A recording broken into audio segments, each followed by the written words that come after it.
Embrace the power of knowledge at Sanskriti University, ranked first in most promising university in engineering and management in India. Visit www.sanskriti. जब मैं पहुंचा वहाँ पे तो नरसिम्हा राव जी यहाँ पे प्रधानमंत्री थे। उन्होंने एक ट्विन पिलर पॉलिसी शुरू किया था कि हम मोनार्की को भी सपोर्ट करेंगे और डेमोक्रेसी को भी सपोर्ट करेंगे, क्योंकि उसके पहले ये था कि हम सिर्फ डेमोक्रेसी को सपोर्ट कर रहे थे तो पैलेस हमारे खिलाफ था। तो वो चाहते थे कि राजा बहुत ही इन्फ्लुएंशियल है नेपाल में, एब्सोल्यूट मोनार्क तो नहीं है लेकिन इन्फ्लुएंशियल है, तो राजा को भी साथ में रहना चाहिए और उनके प्रो मोनार्की फोर्सेस जो हैं नेपाल में उनको भी भारत के साथ रखना।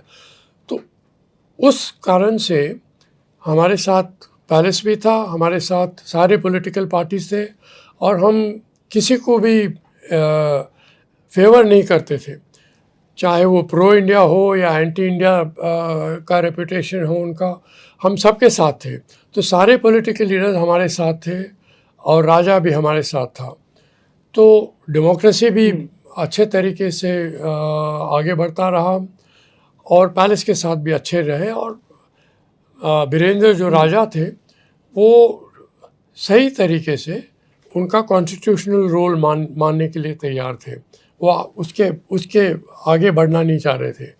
ये सच है कि पैलेस में दरबार में कई लोग उनके फैमिली में भी चाहते थे कि वो दोबारा कोशिश करें एक एब्सोल्यूट मोनार्क की तरफ, वो पुराने पावर्स वापस लेने की कोशिश करें। लेकिन वीरेंद्र खुद एक दिल में एक डेमोक्रेट थे, इसलिए सारे डेमोक्रेटिक पार्टीज उनके साथ थे। तो डेमोक्रेसी भी आगे बढ़ रहा था लेकिन काफ़ी इंस्टेबिलिटी था, करप्शन बढ़ रहा था और गवर्नेंस थोड़ा कमज़ोर हो गया था। तो लोगों के मन में काफ़ी एक चिंता पैदा हो गया था कि इस तरीके से नेपाल आगे बढ़ नहीं पाएगा। सोशो इकोनॉमिक जो डिस्क्रिमिनेशन है, इनइक्वालिटी है, विमेन के बारे में जो एम्पावरमेंट का जो सवाल था, उस बारे में नेपाल आगे बढ़ नहीं पाएगा। तो माओवादी मूवमेंट पैदा हो गया 1996 में।